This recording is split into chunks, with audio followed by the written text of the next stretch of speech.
आज हमारे साथ चर्चा करने के लिए मौजूद है नगेंद्र राय जी। आपने बहुत लोगों को इंस्पायर किया। नगेंद्र जी, आपका स्वागत करते हैं। नगेंद्र जी, ये बताएं कि बहुत सारे लोगों को मोटिवेशन बाहर से मिलता है। कुछ लोग कहते हैं सब मोटिवेशन बाहर होता ही नहीं, हमारे भीतर ही मौजूद होता है।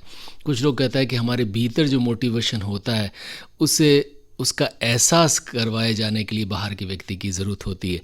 बताएं कि इन दोनों तीनों बातों में से सच क्या है? सच तो तीनों ही बातें हैं। कुछ ऐसे व्यक्तित्व होते हैं जो अंदर से ही इंस्पायर्ड होते हैं, उनको किसी कैटलिस्ट की आवश्यकता नहीं होती है और वो खुद अपने आप से अपना पाथ डिफाइन करके आगे चल जाते हैं। कुछ ऐसे बच्चे होते हैं या कुछ ऐसे इंडिविजुअल्स होते हैं जिनको एक मोटिवेशन, एक गाइडेंस की ज़रूरत पड़ती है।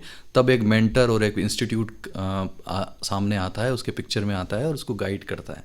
तो ये दोनों ही बातें सही है अपनी अपनी जगह। जब कौन सी किस चीज़ के लिए कहाँ एप्लीकेबल होगा वो देखने की बात है।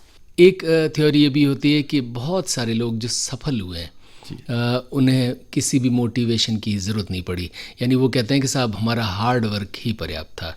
तो क्या सिर्फ और सिर्फ मेहनत के ज़रिए सफलता पाई जा सकती है? हार्डवर्क एक कंपोनेंट है इस पूरी जर्नी के अंदर और एक सफल व्यक्तित्व के लिए या किसी जर्नी के लिए। लेकिन उसके साथ कई चीज़ें ऐसी आवश्यकता होती हैं जिसमें आप वो एक अपॉर्चुनिटी भी बोलते हैं, जिसको कभी कभी आप बोलते हैं कि आपकी एजुकेशन अवेयरनेस, आपका कम्युनिटी, आपका जो मेंटरशिप है या आप जिस तरीके से पैशन को लेके चलते हैं, वो सारी चीज़ें इस चीज़ के अंदर इन्वॉल्व होती है। सक्सेस फैक्टर जो होते हैं वो बहुत सारे हो सकते हैं। सक्सेस को मेजर करना सिर्फ एक मॉनिटरी तरीके से नहीं किया जा सकता है। सक्सेसफुल व्यक्तित्व के पीछे बहुत सारी चीज़ें होती हैं। क्या क्या? आप ऐसे माने कि एक सेल्फ सेटिस्फेक्शन जो अपने आप को, खुद को अगर जो व्यक्ति सक्सेसफुल मानता है, उसका सबसे प्रमुख जो पैरामीटर जो होता है उसको अपन बोल सकते हैं कि वो सेल्फ सेटिस्फाइड है। अब सेल्फ सेटिस्फाइड का मतलब क्या होता है? सेल्फ सेटिस्फाइड का मतलब पैसा कमाना, या आपको एक समाज में या आपकी कम्युनिटी के अंदर आपको सम्मान की स्थिति उपलब्ध होना, या आपको ऐसा टाइटल दिया जाए। जैसे कोई बोलते हैं कि मेरे को डॉक्टर लगा दिया तो मैं बहुत सेटिस्फाइड हूँ, एडवोकेट बोलेगा मेरे को एडवोकेट बना दिया तो मैं बहुत सक्सेसफुल हूँ। लेकिन उस सक्सेसफुल की परिभाषा हर आदमी और हर कंट्री, हर परिवेश, हर समाज के लिए अलग अलग होती है। अब वो जो सक्सेस की जो डेफिनेशन है वो कौन डिसाइड करता है, ये भी ऑल्सो डिपेंड करता है। अगर हम अपने आप को सफल व्यक्तित्व बनाना चाहते हैं या सफल ऑर्गेनाइजेशन बनाना चाहते हैं, तो आपकी सफलता आपके साथ जो काम करते हैं लोग, उनसे मापी जाती है कि वो कितने खुश हैं, वो कितने सेटिस्फाइड हैं, उनकी लाइफस्टाइल क्या है, उनके फैमिली बैकग्राउंड्स के आपको कितने अच्छे अच्छे फीडबैक मिल रहे हैं। इसीलिए आजकल एक सर्वे मैकेनिज़्म होता है या फीडबैक मैकेनिज़्म होता है, वो इसी चीज़ को लेके किया जाता है कि आपकी सफलता को आंका जाए। पावर और पैसा, इन दो शब्दों का इस्तेमाल होता है कि व्यक्ति को, हर व्यक्ति को, ख़ास तौर पर पुरुषों में ये ज़्यादा बात लागू होती है, उसे पावर की भी चाह होती है और उसके साथ साथ उसे पैसा या धन की भी चाह होती है। और हर व्यक्ति इन दोनों चीज़ों को पाना चाहता है, और जो इन दोनों को बहुत ज़्यादा पा लेता है वही सफल है। ऐसा कुछ पैरामीटर भी हमारे यहाँ मिलता है। ये बातें कितनी सच हैं? मैं इससे थोड़ा डिफ़र करता हूँ, क्योंकि पावर और पैसा या ये दोनों चीज़ें आती हैं आपकी प्रोफाइल से। जब आपकी वो भी पी से ही चालू होता है। कोइंसिडेंस है कि पावर, प्रोफाइल और जो पैसा है, अगर आपका प्रोफाइल अच्छा होगा, आप अच्छे एडमिनिस्ट्रेटर हो सकते हैं, आप अच्छे मैनेजमेंट के व्यक्ति हो सकते हैं, आप अच्छे डॉक्टर हो सकते हैं।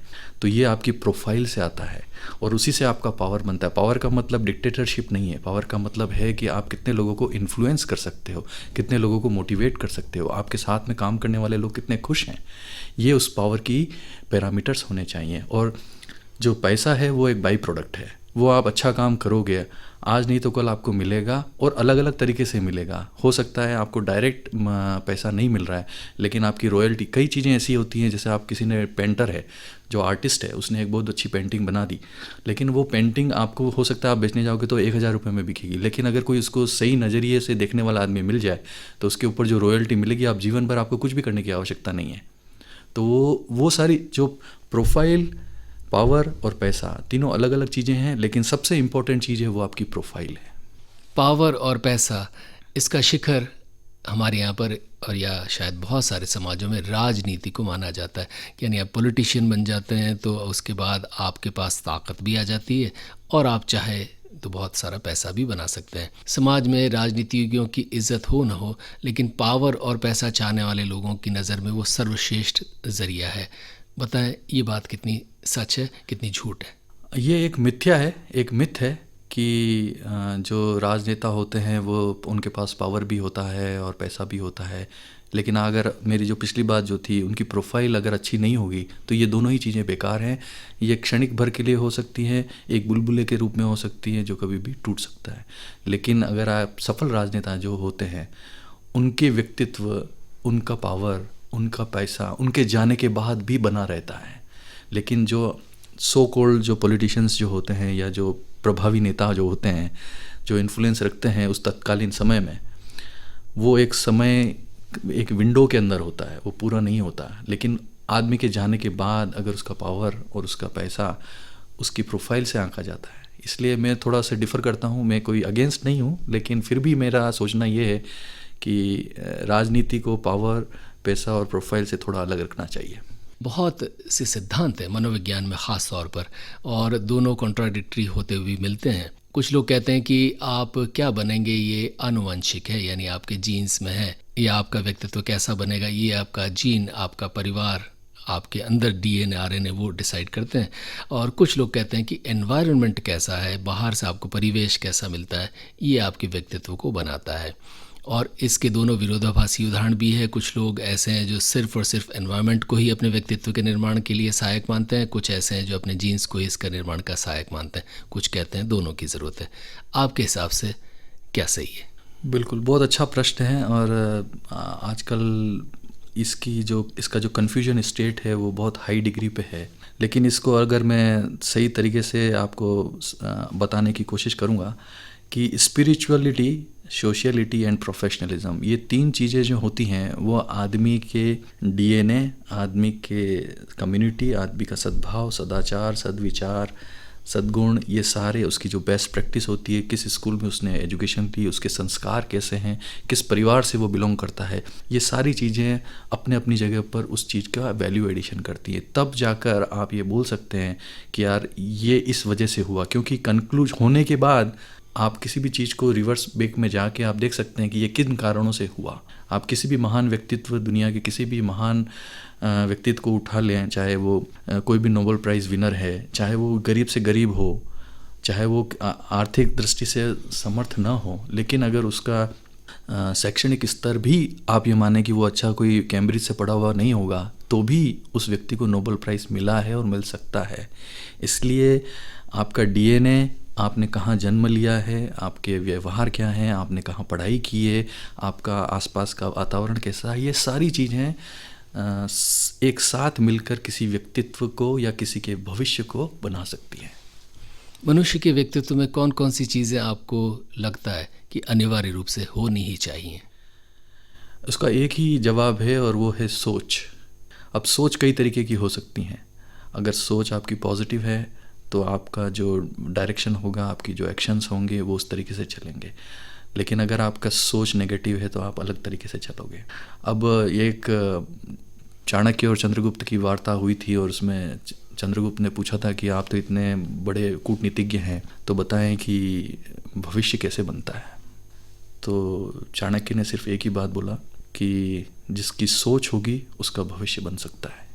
तो वो सोच के बाद उसके कर्म, उसके फल, वो कब कहाँ कैसे क्या करता है, उसका एग्जीक्यूशन, वो सारी चीज़ें उसमें काउंट होती हैं। लेकिन अगर सोच है तो भविष्य बन सकता है। दो सेनाएं आमने सामने लड़ती हैं, दोनों का ही सोच ही होता है हम विजय पाएंगे, एक हारती है एक जीतती है। खेल में भी यही होता है। तो सोच तो दोनों की यही है कि हम जीतेंगे, फिर भी हार जाते हैं। ऐसा क्यों? उसके भी दो पहलू हैं। आपने ये ज़रूरी नहीं है कि हम हमारे अपने खुद को आंकें कि हमने क्या किया। हमको ये भी देखना ज़रूरी है कि सामने वाले ने कैसा किया, क्योंकि आप दोनों 50-50 पार्ट्स उसमें रोल प्ले कर रहे हैं। क्योंकि आपका अच्छा खेलना, सामने वाले का अच्छा न खेलना भी आपको जिता सकता है। आप अच्छा खेल रहे हैं और सामने वाला भी अच्छा खेल रहा है, लेकिन आपसे 1 डिग्री ज़्यादा अच्छा खेल रहा है तो भी वो जीतेगा। इसलिए हार जीत का पैमाना किसी एक दृष्टिकोण से देखना सही बात। लेकिन जी, आपने ये व्यक्तित्व और उसके साथ मोटिवेशन, इन चीज़ों का सफ़र आपका कब और कैसे शुरू हुआ? ये सफ़र तब से शुरू होता है जब बच्चा समझने लग जाता है। और उसके लिए उसका पारिवारिक माहौल, वो किस तरीके के माहौल में बढ़ रहा है, बड़ा हो रहा है, किस स्कूल में पढ़ रहा है, वहाँ पे उसको किस तरीके के मूल्यों की शिक्षा दी जा रही है, उन मूल्यों का मूल्य क्या है उनको समझाया जाता है। ये सारी चीज़ें वहाँ से प्रारंभ होती हैं।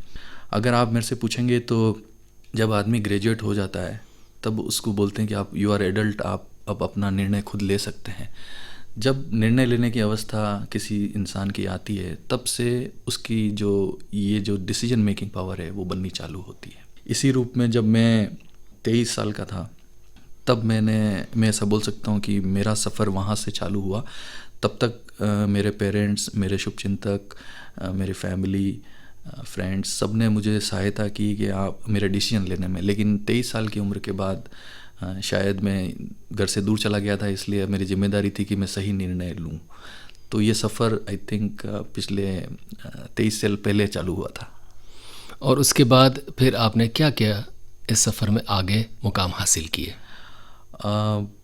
मैंने बहुत छोटे से लेवल पे एक प्राइवेट ऑर्गेनाइजेशन को ज्वाइन किया था एज अ IT एग्जीक्यूटिव। फिर लेकिन वहाँ पर मैंने करीब 4.5 साल काम किया और मुझे वहाँ पे बेस्ट स्टाफ अवार्ड मिला। उसके बाद तब तक मेरे को इंग्लिश का एक्सपोजर इतना अच्छा नहीं था या कन्वर्सेशन इंग्लिश नहीं आती थी, यानी अंग्रेज़ी में हाथ तंग था। हाँ, अंग्रेज़ी में हाथ तंग था। लेकिन उसके बाद मैंने कई ऐसे कोशिशें की कि मैं अपने आप को उस वीकनेस से ओवरकम कर सकूं। वो मैंने किया और फिर मैंने धीरे धीरे IT के क्षेत्र में बड़ी बड़ी कंपनियों में काम किया।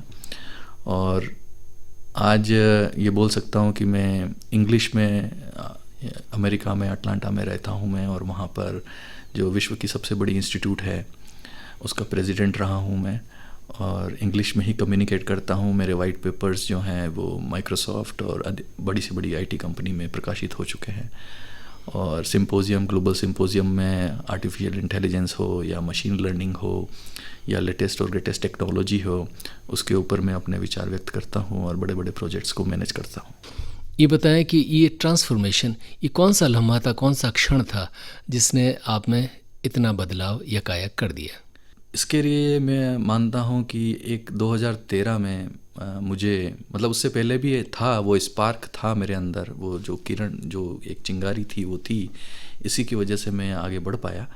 लेकिन 2013 में जब मैंने कई सारी मतलब पढ़ाई की, जो होली बुक्स होती हैं, गीता, बाइबल, कुरान, इन सब को मैंने पढ़ा। और वो पढ़ा अपने इच्छा के लिए पढ़ा, ज़्यादा समझने के लिए पढ़ा, कोई रिलीजियस फैक्टर नहीं था, लेकिन समझना चाहता था। वो एक ट्रांसफॉर्मेशन जंक्शन मान सकते हो, जिसके बाद मुझे ऐसा लगा कि मेरा मार्ग में प्रकाश ही प्रकाश है। आगे मुझे गैस करने की आवश्यकता नहीं पड़ी उसके बाद कि यार मैं ये कर लूँगा तो ऐसा हो जाएगा क्या।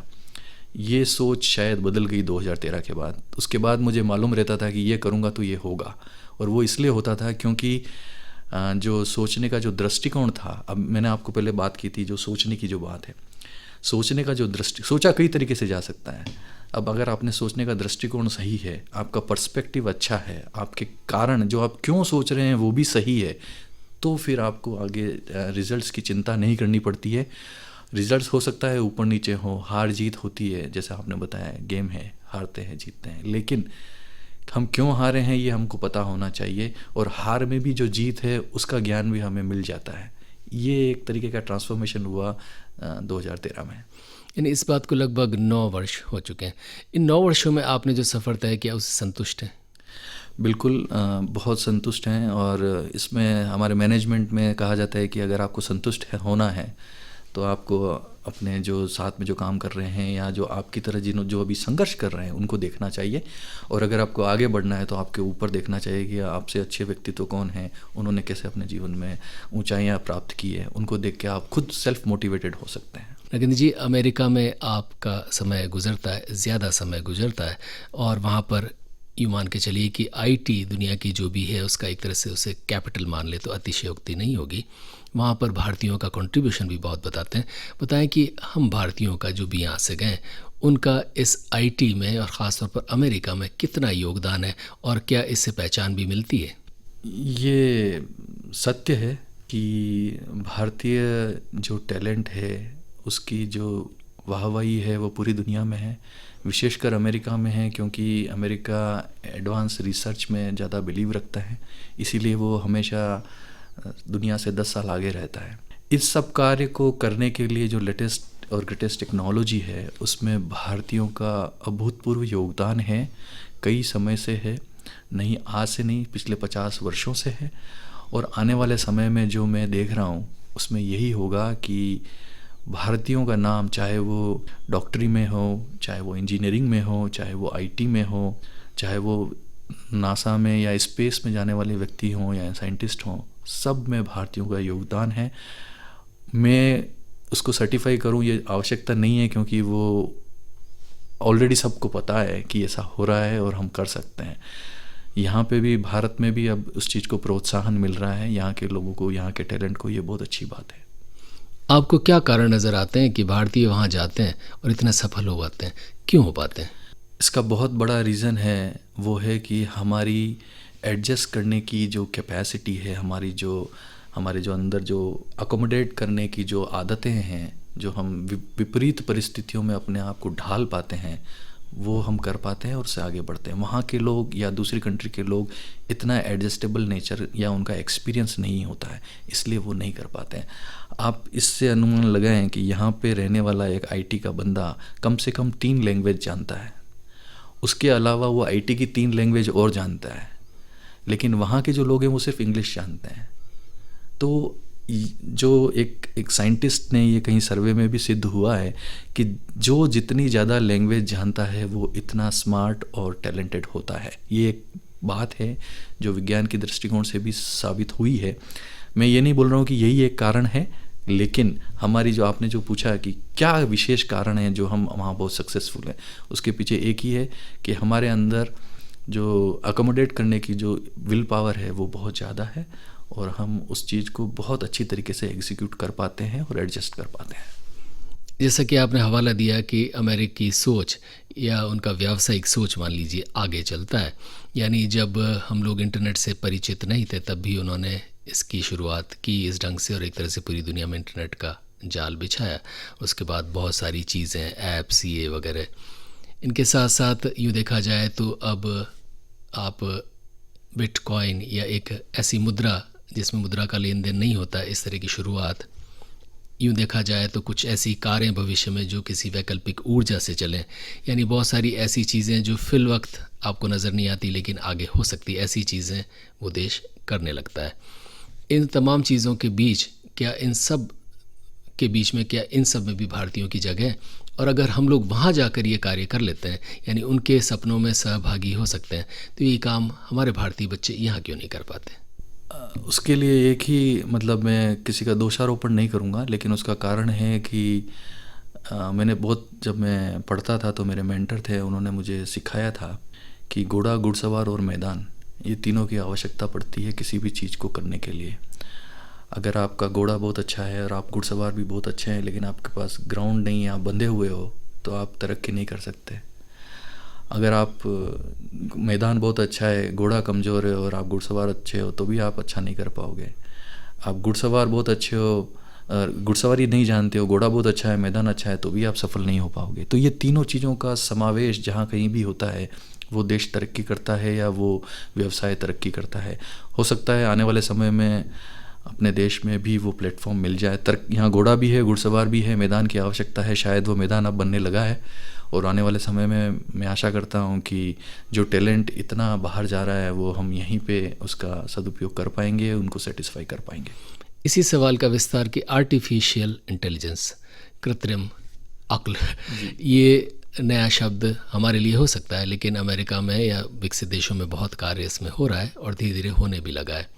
आप भी उससे जुड़े रहें। बताएं कि क्या भविष्य में सिर्फ और सिर्फ आर्टिफिशियल इंटेलिजेंस ही हमारे ऊपर शासन करेगी? नहीं, ऐसा नहीं है। जो ह्यूमन टच है या जो ह्यूमन वैल्यूज़ हैं, उनका बराबर समावेश बहुत आवश्यक है। आर्टिफिशियल इंटेलिजेंस आपको इनेबल कर सकती है, आपको हेल्प कर सकती है, लेकिन जो ह्यूमन इंटरवेंशन है वो अति आवश्यक है।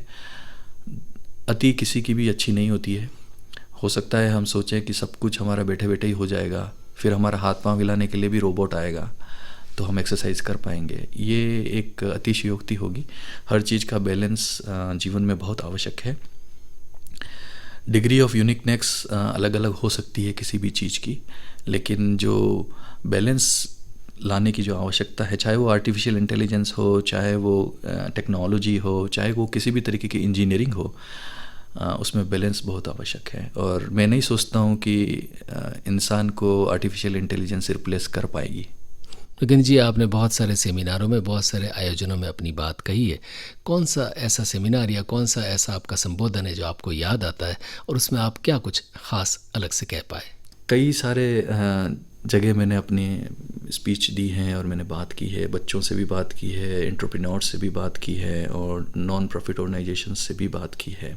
उसमें मुझे जो ख़ास जो लगता है, जो एक इवेंट हुआ था हमारा अटलांटा में, वो इवेंट में मेरे से ये पूछा गया था कि आपने जो पूछा कि मतलब हम आर्टिफिशियल इंटेलिजेंस से सब कुछ कर पाएंगे क्या। तो एक बच्चे ने वहाँ पे जो यूनिवर्सिटी है उसमें उसने क्वेश्चन पूछा था कि इंडियन ही थी वो, और उन्होंने पूछा कि क्या हम, जैसे आज 5 डे वर्किंग होता है यूएस में और मॉडर्न कंट्रीज़ में, क्या वो 3 डे या 2 डे हो सकता है क्या।